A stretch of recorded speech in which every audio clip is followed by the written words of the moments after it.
Hello there. Welcome to Just the Discs. We talk about Blu-rays here, and I got a lot to share with you today, a lot to talk about, so let's get into this. This pile includes 4Ks and some classics from Warner Archive and some classics from Paramount, I guess, Universal Paramount, and a whole bunch more. So let's dig in. We'll start with the 4K for The Black Phone. This one came out a few years back, directed by Scott Derrickson. He of Doctor Strange and Emily Rose fame. This one is really interesting, based on and sort of adapted out of a story by Joe Hill, who of course is the offspring of Stephen King. And it's about a kid in North Denver in 1978, and the sort of surrounding area kind of going nuts about a child abductor / murderer called the Grabber, who ends up taking this kid. And it's one of those things where it's very creepily played and effective. The Grabber is played by Ethan Hawke, but you wouldn't know that really that well because he wears this mask most of the time. Now, a couple things I didn't know about this movie that I got out of the special features, which I'll talk about in a second. One is that the mask was designed by Tom Savini, and it's a really cool mask because it's a top and bottom, and so sometimes he's wearing both parts. There's a bottom part that has no facial expression at all. That's kind of extra creepy, and sometimes he's wearing just the top, and it's a really effective performance by Ethan Hawke. And the kids are really great too, especially the brother and sister are really well played. But what I didn't know, because I haven't read The Black Phone, the idea is that the kid ends up in this basement and there's a phone there, and he starts getting calls from these kids who have basically ghosts, these kids who had been in that room and died or were killed by the Grabber, and they are giving him advice on how to deal with the situation. That's maybe the basis of the story. But what I didn't know, and that Scott Derrickson goes into in some detail in the commentary, is that the adaptation they made, it really is a lot of his childhood. A lot of growing up in North Denver is him. I guess abusive parents maybe was him, but definitely violence, he said, was a big part of his childhood. Lots of fights, lots of kids getting beat up, a kid who defended him. Like, there's some stuff in there that's pretty straight autobiographical right out of his life, that's been adapted into the story. So it's really interesting that they decided to do, like, he wanted to do like sort of a 400 Blows kind of thing, I guess, with his childhood, and they sort of adapted it into this story, which I think is very clever and interesting and will make more people see it, and I think more people have. So really nice looking 4K with a Blu-ray and a digital code. The Blu-ray includes most of the features. The commentary is on the 4K, but you have deleted scenes. You have Ethan Hawke's evil turn, just an interview with Ethan Hawke about playing this character, about 4 minutes or so, and answering the call behind the scenes of The Black Phone. I want to say it's like 10 or 12 minutes or something. And then The Devil in the Design talks about production design. Shadow Prowler is a short film by Scott Derrickson starring his son Dashiell and his other son too, I think. But the commentary was interesting. I really would like to hear more Scott Derrickson commentaries, but a really good looking 4K of a recent horror film that I think a lot of people dug. So that's The Black Phone. Then we have Bronx Tale, Robert De Niro starring and directing this one, and there's a lot I learned about this one as well that I didn't know from the features. This is a 30th anniversary edition. Chaz Palminteri stars as Sonny, a gangster that this kid, I guess, played by the young would-be Chaz Palminteri, knew as a young kid, or saw in his neighborhood. But what's interesting in that this includes a new 4K scan, a new 4K restoration, which looks really nice. HDR, brighter, deeper colors, looks really, really nice. It's De Niro's directorial debut. And then we have this revisiting of Bronx Tale, new interviews with Robert De Niro and Chaz Palminteri, as well as original making of featurette, which is good, but the new interviews are really great. The De Niro one's only about 15 minutes, but that's a long interview for De Niro. The Chaz Palminteri is about 45 minutes, and he goes into great, detail about this material, which is, it's semi-autobiographical. He emphasizes that it's not like fully autobiographical, but there is a lot of stuff from his real life, and he talks about getting a job as an actor, doing a bunch of stuff, and then running out of money and having to go back to bouncing, which he had done, and then getting fired from his bouncing job for not letting Swifty Lazar, famous super agent Swifty Lazar, into a club because he was a jerk. And he tells about the 3 rules of bouncing, which are like, don't grab the rope, don't get in the bouncer's face, and don't say, do you know who I am? He's like, these are things that will get you not allowed entrance to a club, which is what Swifty Lazar did, all 3 things. And so he eventually, got Chaz Palminteri fired because he said he would, and it was actually his party that Chaz just didn't know who he was. So anyway, he goes home in his crappy car to his small apartment and starts writing this, what would become a one-man show about his youth. And one of the things he talks about is this scene that he saw as a kid where somebody was pulling into a parking space and somebody snuck in behind them, and the guy got out of his car and smashed the dude's window with a bat, and the other guy pulled a gun and shot and killed the dude. He saw this as like a 9-year-old kid, and his parents dragged him upstairs, and I think that the guy would be the Sonny character in the movie. And they all said, we didn't see anything when the cops asked them, and that was the way to do it in their neighborhood. But he obviously saw a lot of interesting stuff as a kid, and he wrote this really great one-man show about his childhood, and it became a hot property. A lot of people wanted it, but he wanted to star as Sonny, and that wasn't going to happen until De Niro came to him and said, look, they're going to come to me anyway with this if they buy it. So why, I'd love to direct it, and I don't want to play Sonny, the gangster. I want to play the dad to the kid. And anyway, it's just a really fascinating story, and I love the way Chaz Palminteri tells it in the interviews. So it's really a nice addition of this, and for fans of the film, it's fun too, because Chaz Palminteri's like, it's not a gangster movie, it's a family movie. But I do think a lot of people have lumped it in with things like Goodfellas, which I get. It's kind of similar in that you have a kid in a neighborhood watching the mobsters and how they live and getting kind of enticed by that. So I see why there are comparisons drawn, but I love that it's so autobiographical. Anyway, got to keep moving here. That's a great one. Then we have Le Mépris, a.k.a. Contempt. This is a new 4K of Godard's film with Jack Palance and Brigitte Bardot and Fritz Lang. It's a movie about filmmaking. Celebrate the 60th anniversary of Jean-Luc Godard's landmark movie Le Mépris, Contempt, with the first ever 4K release, weaving provocative storylines with stunning visual style. Le Mépris is a movie within a movie. On the surface, the film is about a director, Michel Piccoli, whose wife Camille, that's Bardot, falls out of love with him while he rewrites an adaptation of Homer's The Odyssey for an American producer, that's Jack Palance. But underneath the tale of a doomed romance lies Godard's true subject, the commercial film industry, which he skewers in an unforgettable tour de force that is subversive, darkly comic, and completely original. So a really great satirical take on the film industry now in 4K. Not a lot of features on the 4K, just an introduction, but you can also get it with the Blu-ray that has a ton of stuff on it. Introduction, Once Upon a Time There Was, Contempt documentary film, Contempt tenderly documentary on the film, conversation with Fritz Lang, The Dinosaur and the Baby, discussion between director Jean-Luc Godard and Fritz Lang. So a lot of nice stuff on the Blu-ray of this, but the 4K is really what I was looking forward to checking out. It's a beautiful widescreen movie. So very cool to get this on 4K. Moving into some Warner Archive stuff, we have The Devil Doll.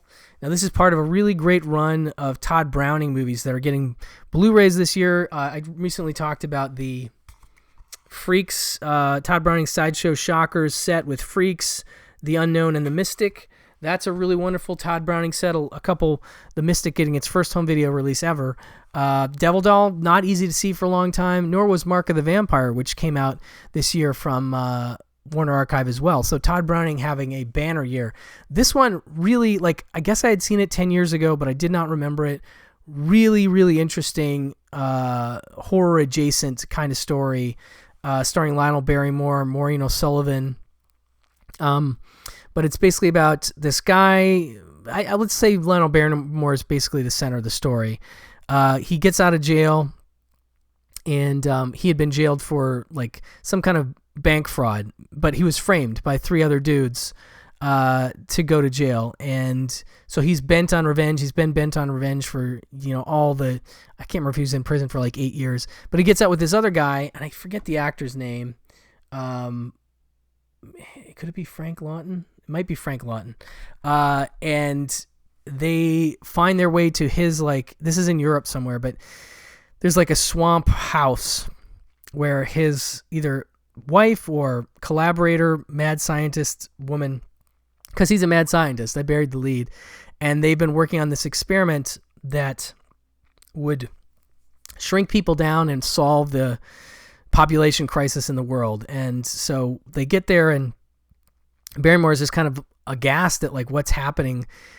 He shows them some dogs they've tested this formula that they've come up with on, and they've shrunk down. He's like, these are really lifelike. What happens though is that when they shrink down, they lose their mental capacity, so they can't think, I guess, but they can have a will imposed on them, meaning like if you think at them and sort of command them to do something with your mind, if you really concentrate, they will do it. So you can make the dogs run around and do whatever. And the guy, well, I don't want to spoil what happens, but basically Barrymore decides that he wants to use this stuff, this shrinking stuff, to get revenge on the guys that jailed him. So he goes to Paris, dresses up like Mrs. Doubtfire, like an old woman, to hide his identity, so because the cops are all over and looking for him. And they know his family is there, his mom and his daughter, played by Maureen O'Sullivan, who works a really crappy, I think it's like a sewing job at like a really bad conditions kind of place. And she's hated him for a long time in her life because of the kind of guff they've had to take about what he did. And he really wants to prove his innocence, is the bottom line, so that she won't hate him. And he actually gets to see her as, in the old woman guise, and she's still so angry about it. It's really sad. So anyway, he gets the woman to help him use the shrinking stuff on the dudes, and it kind of goes, it doesn't exactly go like that. It's not all of them, but one of them, and then it's cool. It's pretty cool. Like planting, they have a maid that they make into a doll that they plant in somebody's house. They can mess around in the house, and really great stuff. Like, I really enjoyed it, and I didn't remember it at all. So it's a really solid Todd Browning film. It has a new audio commentary from film historians Steve Haberman and Konstantin Nasser. Really great track. Goes into great detail about Browning and this film and the script and all kinds of stuff. So really neat that they had a new commentary done for this disc.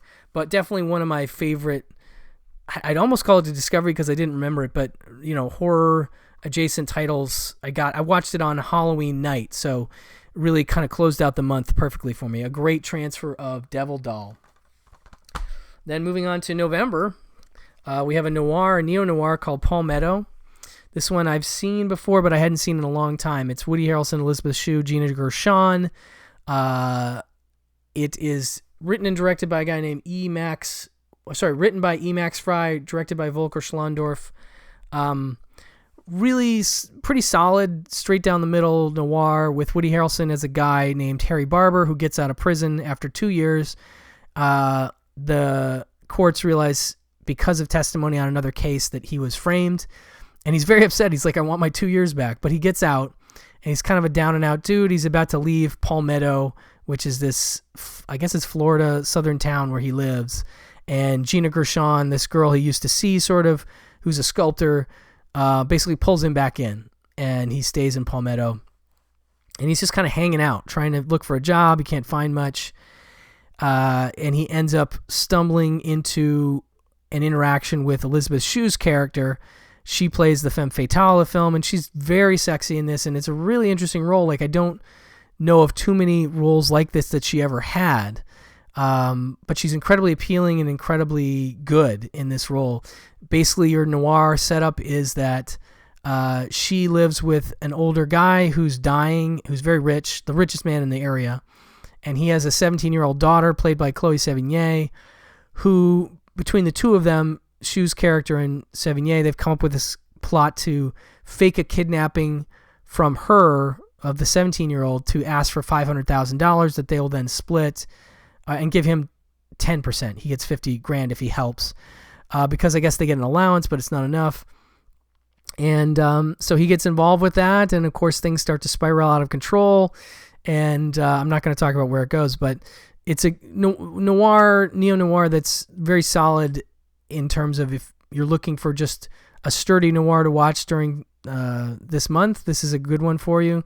And Woody Harrelson's just really good as this sort of down and out schlubby guy who's a little overconfident, but is clearly going to get himself in trouble, So that's Paul Meadow. No, just a trailer on that one, but looks nice, widescreen. Then we have Double Trouble, which for whatever reason, you look at the cover, I know he did a movie called Kissing Cousins, which is about him, Elvis, of course I'm talking about Elvis Presley as twins. This is not a twins movie. This is about him. Double Trouble is the two women he gets involved with. Definitely somewhat of a lesser Elvis movie, directed by Norman Torog, one of his regular directors. When crooner Guy Lambert wraps his London show and travels to Brussels, two beauties secretly follow. One, Annette Day, is a love-struck heiress. The other, Yvonne Romaine, an enigmatic temptress. And they could be too much for the attached Guy. Comedy, mystery, and mayhem combined with when Elvis plays Guy in Double Trouble, a romp involving stolen gems, trenchcoat defectives, that is detectives, and more. Through it all, a guy's got to do what a guy's got to do. That means performing a tune array that includes the title song City by Night, Could I Fall in Love, Long-Legged Girl, and There's So Much World to See. Trouble was never this cool and this much fun. There is some bumbling dudes that sew some diamonds into his suitcase, and that becomes part of the plot. But I'll be honest, this is a little bit of a lesser one for me. Nice to see it looking so good and in widescreen. And the songs are fun, and of course you can select the songs you want to watch in the menu, and it includes Tom and Jerry cartoons Rockin' Rodent and Surfboard Cat as well. So that is Double Trouble from 1967, I think. And I'm going to throw this in. This is in a Warner Archive, but it is a rock and roll movie, and that is Rock Around the Clock. This is coming from Sony Entertainment. This is a really fun movie produced by Sam Katzman, of all people, who did a bunch of... he was kind of like a Corman type in the 50s and 60s and did drive-in movies and did some interesting stuff, mostly monster movies. There's a whole box set of Arrow monster movies. He did one called... oh, man, that's the Terror...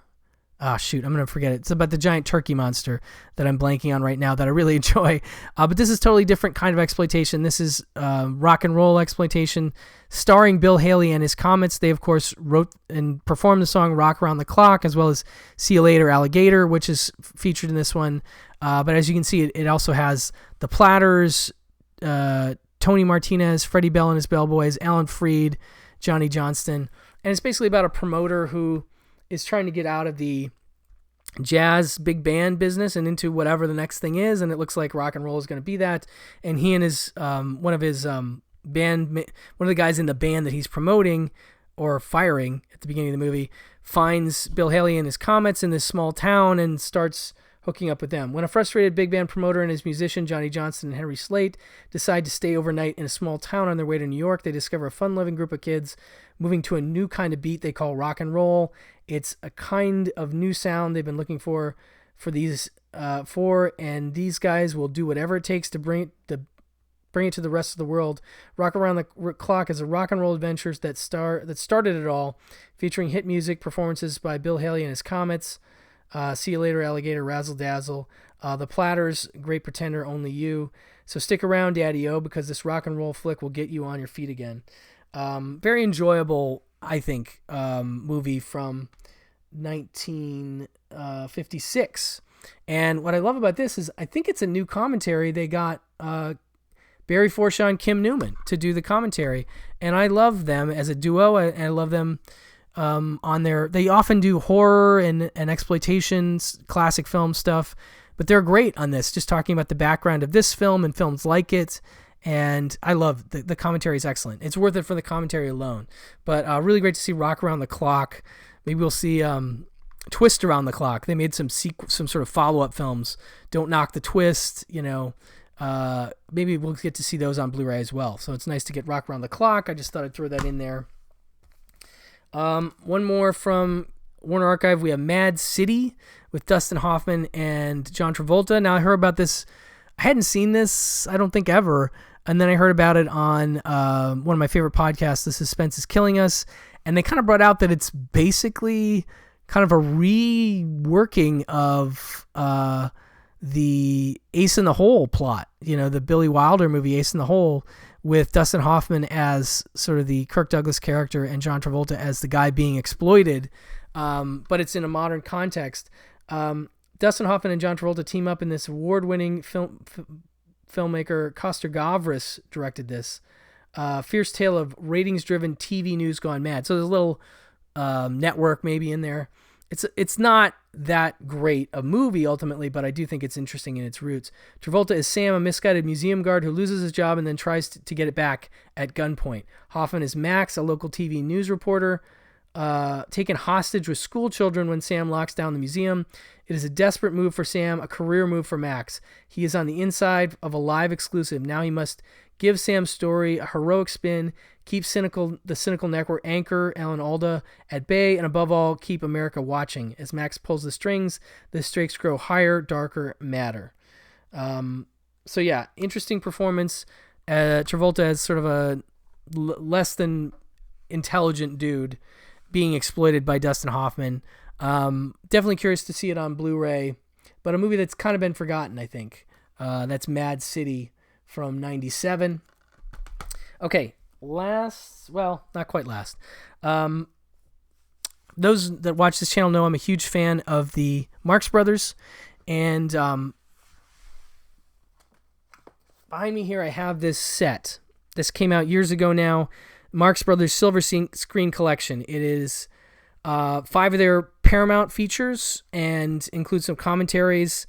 Each one has a commentary and a documentary called The Marx Brothers Hollywood Kings of Chaos, an all-new feature-length documentary about the Marx Brothers and their meteoric rise as Hollywood's masters of comedic mayhem, featuring interviews with the Marx family, Leonard Maltin, Dick Cavett, filmmakers, and historians.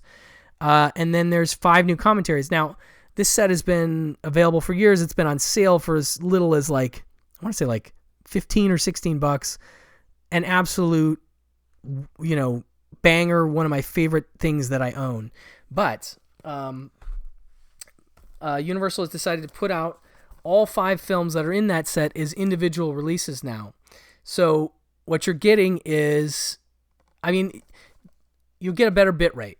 For sure, because you've got the movies split over 3 discs in here, and now they're 5 discs. But if you're a Marx Brothers fan and you don't want the box set for some reason, now you can get the individual films. So Duck Soup, probably one of my favorite comedies of all time. And it also includes the documentary. Each one of these discs that I'm going to talk about includes the documentary and a commentary that was on that set. So you're not getting anything new that wasn't on this set, I don't think. But you are getting the commentaries. So this is one of the great political satires of all time. Groucho Marx plays Rufus T. Firefly. Groucho,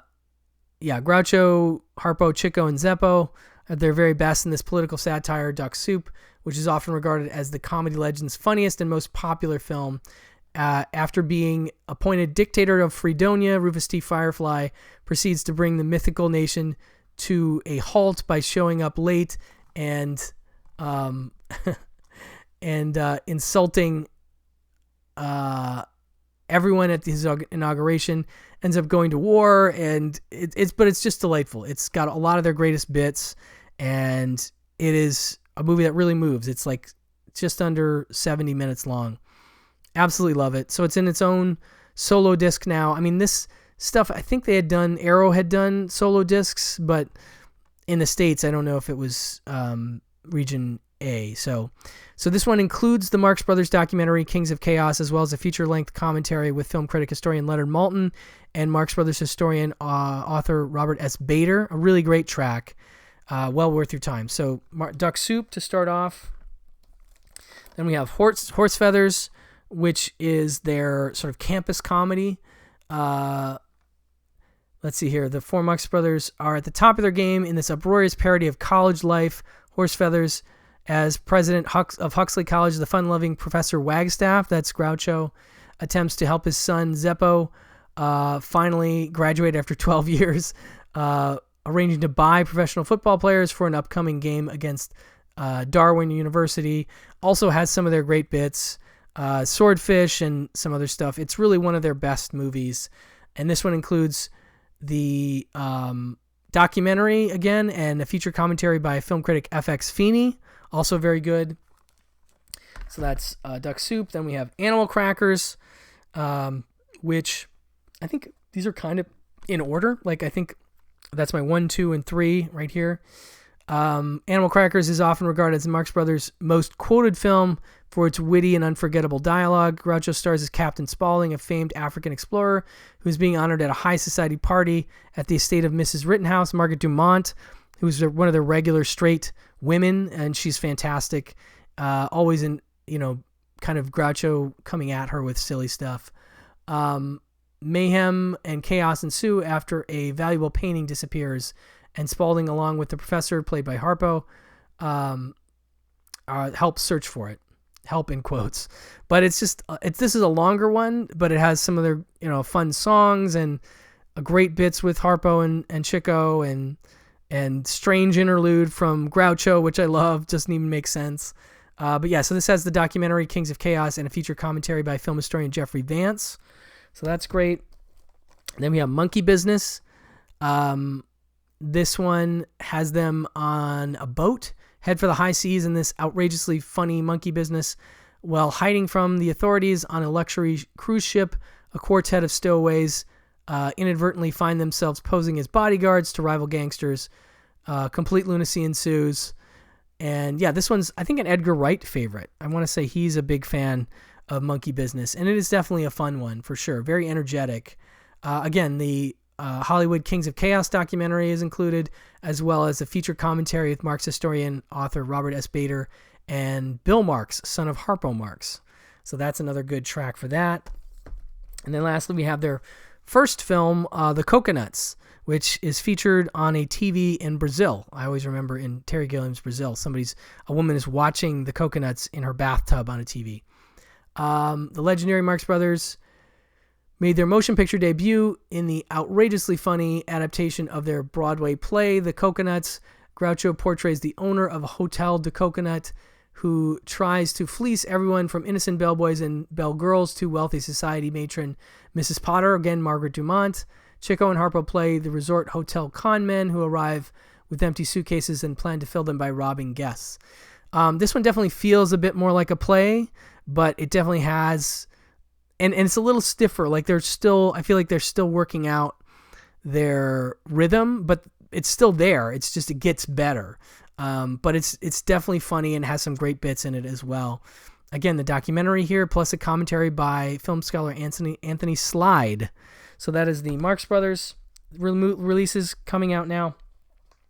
Next up, I have Yellow Jackets Season 2. This is a Showtime produced show about a soccer team in the 80s that a girls soccer team that was going on a competition, and their plane crashed in the Canadian wilderness, and they were forced to resort to some pretty dark means for survival. And the story splits its time between the tale of them and as their young teenage selves dealing with the crash and survival, and their present day selves grown up traumatized and trying to live their lives in whatever ways they can, but still dealing with a lot of trouble in their present day. And it's a really remarkable cast that includes Christina Ricci and Juliette Lewis and Melanie Linsky, and it's as the adults, and the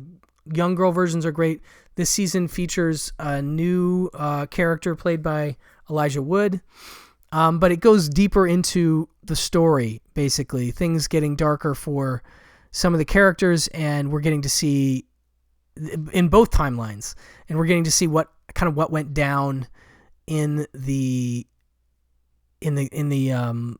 teenage years that got really dark. And it really does seem to be, my wife and I are only halfway through watching so far, but it really does seem to be going to some dark places.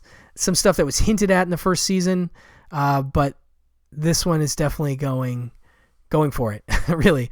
So it's a very interesting show, and one of the best shows that I've seen on television in a while. So this is really neat to have this season 2 set. Special features include Behind the Buzz episodic featurettes and No Return cover of the song by Alanis Morissette, and Creating Yellow Jackets as well. So you get some behind the scenes stuff, which is really cool, but a really neat show, well worth your time. And last but not least, Mr. North. This is a movie that I had never seen. It's directed by Danny Huston, co-scripted by his father, John Huston, based on the novel Theophilus North by Thornton Wilder, and stars a lot of cool folks. Anthony Edwards is Mr. North, but you also have Robert Mitchum, Harry Dean Stanton, Angelica Houston, Mary Stuart Masterson, Virginia Madsen, and Lauren Bacall in this film. And it says Anthony Edwards, well, it goes through the whole cast again, in this heartwarming and hilarious fable about a man who sets a wealthy community's hair on end, literally. When young Yale graduate Theophilus North, Edwards settles in Newport, Rhode Island. This is 1926, I believe. He charms the elite with his ability to heal with an unusual energy. He shocks people, but I guess it has healing powers. But as North gains a reputation as a savior, he simultaneously endures the wrath of the local doctor, who labels him as a charlatan. Suddenly, this gifted newcomer must defend his honor before his unique talent sparks a backlash that lands him in jail. So a pretty neat movie. I'm a big Anthony Edwards fan, and this is one I just had heard of for years. I'd seen the VHS cover, but had never seen. So I was excited to check out the Blu-ray. No features on this one. It's an MGM Blu-ray, but nice to have this on Blu-ray finally.